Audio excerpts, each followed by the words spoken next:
Hello everyone, hope you all are doing good. Welcome back to the channel. नाजरीन, Noam Chomsky ने कहा था कि 21st सेंचुरी में ह्यूमैनिटी को 3 बड़े चैलेंजेस का सामना है: artificial intelligence, nuclear weapons and climate change. 21st century में वेदर पैटर्न्स बहुत ही ज़्यादा तेज़ी से चेंज हो रही हैं। उसके अलावा एवरेज ग्लोबल टेम्परेचर राइज कर रहा है। नेचुरल डिजास्टर्स फ्रीक्वेंटली होने लग गए हैं। ये सब क्लाइमेट चेंज की वजह से है और ये ऐसा थ्रेट है जो कि ह्यूमैनिटी को, जो कि अर्थ को दोबारा से स्टोन एज पे ले जा सकता है। ये इतना डिस्ट्रक्टिव है नेचर में। देखते हैं कि क्लाइमेट चेंज है क्या चीज। क्लाइमेट चेंज क्या होता है कि जो लॉन्ग टर्म शिफ्ट्स आते हैं ग्लोबल टेम्परेचर्स में या वेदर पैटर्न्स में, उसको हम बोलते हैं कि ये क्लाइमेट चेंज है। ग्लोबल टेम्परेचर किस तरह से चेंज हो रहा है? जो पास्ट 20th सेंचुरी थी उसके मुकाबले में अगर हम बात करते हैं तो एवरेज ग्लोबल टेम्परेचर राइज करके 1.5 डिग्री सेल्सियस तक पहुंच गया है 2025 में, जो अगर बढ़ता रहा तो अगले कुछ सालों में 2 डिग्री सेल्सियस तक पहुंच जाएगा। और अगर 2 डिग्री सेल्सियस तक पहुंचता है या उससे बियॉन्ड जाता है तो लाइफ इस प्लैनेट पे बहुत ही ज़्यादा टफ हो जाएगी। एग्रीकल्चर इम्पैक्ट होगा, ड्राउट्स आने लगेंगे, पानी की किल्लत होगी, कोई भी एग्रीकल्चर नहीं उगाया जा सकेगा और ह्यूमन लाइफ के लिए ऐसा इन्वायरमेंट सस्टेनेबल नहीं होगा। सेकेंडली क्या है कि वेदर पैटर्न्स चेंज हो रहे हैं। वेदर पैटर्न्स कैसे चेंज हो रहे हैं? एक तो एवरेज ग्लोबल टेम्परेचर्स इंक्रीज कर रहे हैं, दूसरा एक्सट्रीम वेदर इवेंट्स हो रहे हैं, floods, hurricanes, cyclones, droughts and what not, you name it.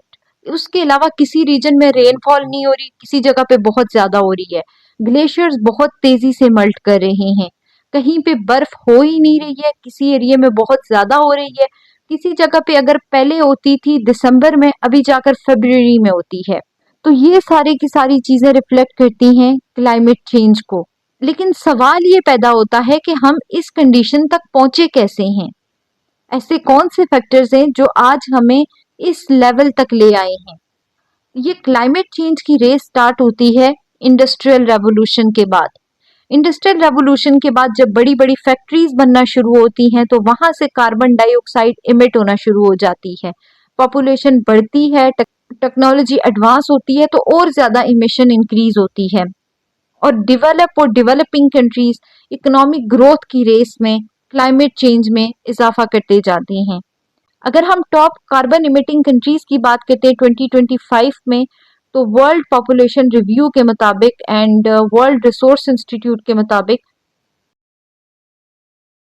Leading carbon emitting Nations जो है उनमें चाइना सबसे टॉप पे है। China 13,300 million metric ton emit करता है हर साल, जो कि अगर परसेंटेज की बात करें तो ग्लोबल शेयर का 29.18% बनता है। दूसरे नंबर पे यूनाइटेड स्टेट्स आता है, 4,680 मिलियन मैट्रिक टन कंट्रीब्यूट करता है यूएसए, जो कि परसेंटेज की फॉर्म में 10.26% है। इसी तरह इंडिया है, इंडिया का शेयर है 6.49%, रशिया का है 4.54% और जापान का है 2.07%। ओवरऑल अगर हम बात करें, China, United states and India, ये 3 कंट्रीज कंबाइन कंट्रीब्यूट करती हैं 42.6% ऑफ टोटल ग्लोबल इमिशन और जो बॉटम 100 कंट्रीज है उनका तो 2.9% भी नहीं है। तो ये देखते हैं कि क्यों ये कंट्रीज बिगेस्ट पॉल्यूटर्स हैं। चाइना की बात करें तो चाइना रिलाई करता है कोल पे, क्योंकि चाइना सेकंड लार्जेस्ट इकोनॉमी है दुनिया की और चाइना का ये एम है कि फर्स्ट लार्जेस्ट इकोनॉमी बने। उसके लिए वो रैपिडली इंडस्ट्रियल एक्सपेंशन कर रही है और उस एक्सपेंशन के लिए उसे एनर्जी की जरूरत है जो कि अभी कोल से आ रही है। हालांकि चाइना शिफ्ट कर रहा है रिन्यूएबल्स की तरफ, लेकिन अभी भी चाइना हैवीली रिलाई करता है नॉन रिन्यूएबल्स पे। यूनाइटेड स्टेट्स की बात करें तो वहां पे भी हाई फॉसिल फ्यूल कंजम्पशन होती है। इवन जो करंट एडमिनिस्ट्रेशन है यूनाइटेड स्टेट्स में डोनाल्ड ट्रंप की, उन्होंने पेरिस क्लाइमेट से विथड्रॉ कर लिया है और उन्होंने कहा है कि अब वो ज्यादा से ज्यादा और फॉसिल फ्यूल की तरफ शिफ्ट करेंगे। इसकी वजह से क्लाइमेट चेंज का थ्रेट और इंक्रीज हो जाता है। इंडिया की बात करें तो इंडिया क्योंकि फास्टेस्ट ग्रोइंग इकोनॉमी है, वहाँ पे अर्बनाइजेशन है, वहाँ पे एनर्जी की डिमांड है, और जो कि अभी नॉन रिन्यूएबल एनर्जी रिसोर्सेज से ही हो रही है। दूसरी कंट्रीज भी मोर और लेस इन्हीं वजूहात की वजह से इमिट कर रही हैं कार्बन डाइऑक्साइड, क्योंकि वो इकोनॉमिकली ज़्यादा से ज़्यादा ग्रोथ की तरफ जाना चाहती हैं। अगर क्लाइमेट चेंज इतना बड़ा थ्रेट है तो ये कंट्रीज कार्बन इमिशन को कट क्यों नहीं कर रही हैं? तो यहाँ पे डेवलप्ड कंट्रीज के क्लेम अलग हैं और डेवलपिंग के अलग हैं। डेवलप्ड कंट्रीज जैसे यूएसए हो गया, यूरोपियन यूनियन हो गया, जापान हो गया, इनने हिस्टोरिकली कंट्रीब्यूट किया था कार्बन इमिशन में, और ये इन्होंने अपनी इकोनॉमी को डेवलप कर दिया है। तो डेवलपिंग कंट्रीज ये कह रही हैं, जैसे चाइना हो गया, इंडिया हो गया, ब्राजील हो गया, कि डेवलप्ड कंट्रीज तो खुद तो इकोनॉमिकली वो एक स्टेबल इकोनॉमीज बन चुकी है, और जब अब हमारी ग्रोथ की बारी आई है तो वो करें आप कार्बन कट करें, उससे हमारी इंडस्ट्रियल ग्रोथ हैम्पर होगी। तो इस वजह से वो कंट्रीज, दोनों कंट्रीज आपस में एक दूसरे पे ब्लेम गेम पे लगी हुई हैं। ये जो कंपटीशन है इकोनॉमिक ग्रोथ के लिए, इसकी वजह से ये दोनों डेवलप्ड कंट्रीज भी और डेवलपिंग कंट्रीज भी वो कार्बन इमिशन को रिड्यूस नहीं कर रही हैं और अभी भी फॉसिल फ्यूल को ही यूज करती हैं। दूसरी बात यह है कि डिफरेंट कंपनीज हैं जो रिस्पॉन्सिबल है क्लाइमेट चेंज के लिए। सऊदी अरामको 4.38% ओवरऑल इमिशन करती है। इसी तरह गैसप्रॉम, रशियन ऑयल एंड गैस है, वो भी मेजर पॉल्यूटर है। फिर शेल की बात आ जाती है। ये जितनी भी कंपनीज हैं ये प्रॉफिट के लिए ये सब कर रही हैं। 21st सेंचुरी में क्योंकि क्लाइमेट चेंज के इम्पैक्ट्स बहुत ही ज्यादा विजिबल हो गए थे, इसलिए डिफरेंट इंटरनेशनल इनिशिएटिव्स लिए गए हैं क्लाइमेट चेंज को डील करने के लिए। सबसे पहले यूरोपियन यूनियन ग्रीन डील है 2020, जिसके तहत 1 trillion Euros European union countries invest करेंगी नेक्स्ट डेकेड में सर्कुलर इकोनॉमी पे और क्लाइमेट चेंज को टैकल करने के लिए, और उनका एम यही है नेट जीरो अचीव करना। उसके अलावा कार्बन बॉर्डर एडजस्टमेंट मैकेनिज्म्स हैं कि कार्बन प्राइसिंग सिस्टम्स इंट्रोड्यूस करवाई हैं यूरोपियन यूनियन ने इन इंपोर्टेड गुड्स पे, जो कि यूरोपियन यूनियन को इंपोर्ट की जाएंगी। वहां पे क्या होगा कि कार्बन फुटप्रिंट्स की बेसिस पे टैरिफ्स इंपोज किए जाएंगे प्रोडक्ट्स पे। उसके अलावा डिजिटल प्रोडक्ट पासपोर्ट ये इनिशिएटिव भी है। इसमें क्या होता है कि जितनी भी इंफॉर्मेशन होती है एक प्रोडक्ट की लाइफ साइकिल में उसको चेक किया जाता है और फिर उस हिसाब से उस प्रोडक्ट पे टैरिफ्स वगैरह लगाए जाते हैं। फिर एशियन डेवलपमेंट बैंक ने $80 बिलियन क्लाइमेट फाइनेंसिंग का ऐलान किया है 2030 तक। उसके अलावा ग्लोबल मीथेन प्लज काउप 28 का था, जिसके तहत ये था कि मीथेन इमिशन को कट किया जाएगा 30% बाई 2030। और चाइना का कार्बन न्यूट्रलिटी गोल है। अभी हमने देखा है कि चाइना मेजर इमिटर है, ऑलमोस्ट 30% कंट्रीब्यूट कर रहा है।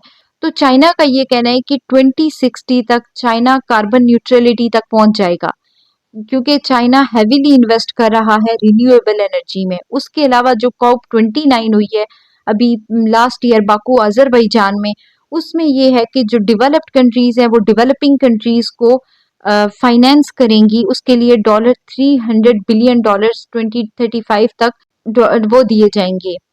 इसके अलावा जो कॉप 29 है वहां पे फाइनलाइज किए गए हैं रूल्स कार्बन ट्रेडिंग के लिए, आर्टिकल 6 जो है पेरिस क्लाइमेट का, उसके अंडर।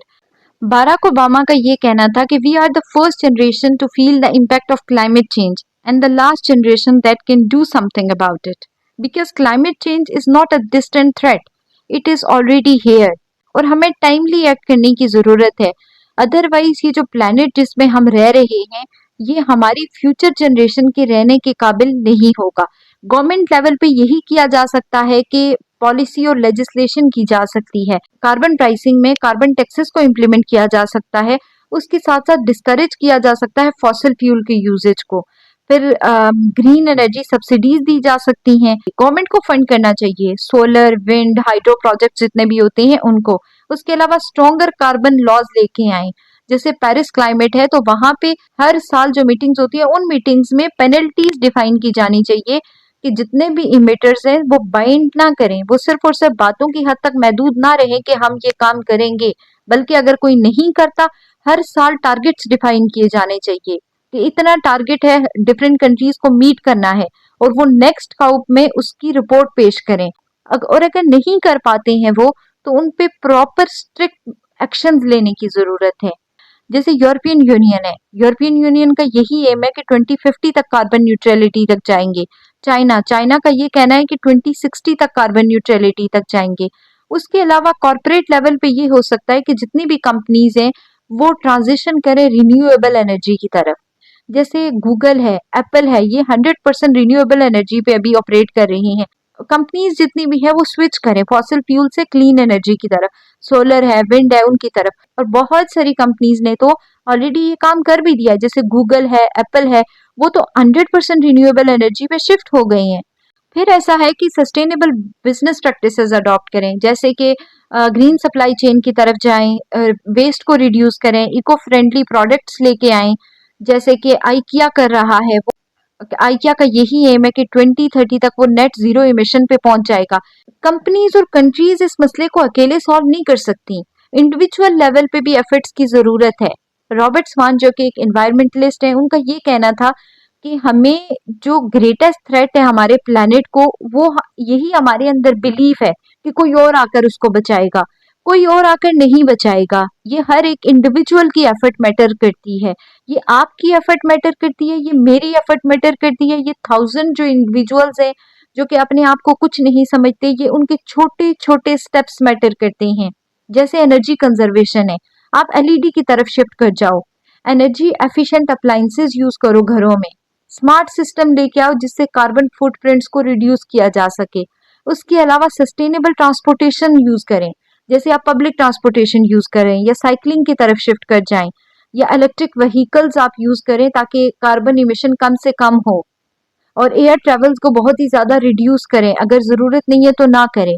डेनमार्क है, डेनमार्क तो हैवीली इन्वेस्ट कर रहा है साइकिलिंग इंफ्रास्ट्रक्चर में और कार की डिपेंडेंसी को कम से कम कर रहा है। दूसरी कंट्रीज भी इससे अडॉप्ट कर सकती हैं। आप ऐसे प्रोडक्ट यूज करें जहां पे कम से कम कार्बन इमिशन हो रही है, प्लास्टिक वेस्ट को कम से कम करें, ऐसे ब्रांड्स को प्रमोट करें जो कि सस्टेनेबिलिटी को सपोर्ट कर रहे हैं।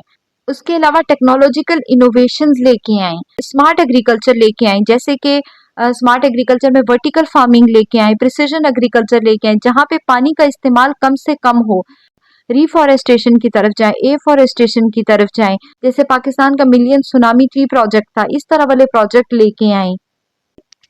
क्लाइमेट चेंज पूरी दुनिया का मसला है, ये सिर्फ एक इंसान रिजॉल्व नहीं कर सकता, ये एक कंट्री रिजॉल्व नहीं कर सकती। यहाँ पे ग्लोबल लेवल पे कॉपरेशन की जरूरत है। डिफरेंट गवर्नमेंट्स को आपस में कॉपरेट करके चलना पड़ेगा, इस चीज को मानना पड़ेगा कि सस्टेनेबल फ्यूचर हमारे हाथ में है।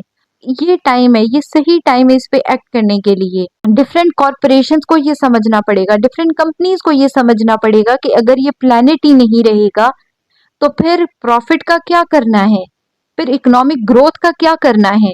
और इंडिविजुअल से भी जितना हो सकता है वो सस्टेनेबल प्रैक्टिसेस को अडॉप्ट करें।